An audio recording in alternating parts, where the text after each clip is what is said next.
I think we think that happiness is something that you find. Or if you reach some level at a company or a school, then you're happier. And what we're finding is that happiness is not something that happens to you. Happiness is a work ethic. It's something that requires our brains to train just like an athlete has to train. In order to become happier, we actually have to focus our brains down on things that actually move us forward, instead of getting stagnating in the things that, for example, stressing about things that are outside of our control doesn't move us forward at all. So what I think we need to be able to do is to not only change the formula for success, to help us to be able to focus upon this idea that if we prioritize happiness, it will then raise our success rates, but also a recognition that it's something that we actually have to be conscious about on a daily basis. That's something that actually requires effort, it requires training, it requires us to be able to focus our attention on this.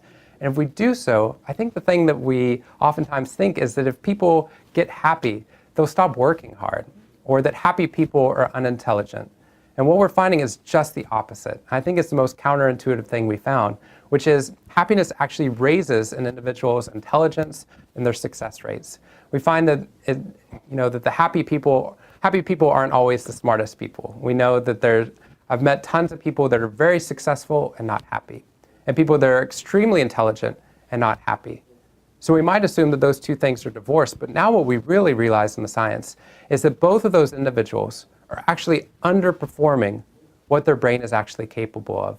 And if we have more role models at our companies and schools of individuals that are positive and affect other people with that positivity rippling out through those mirror neuron networks, not only can we raise the levels of happiness and engagement in our schools and companies again, but we'll actually raise their levels of success as well.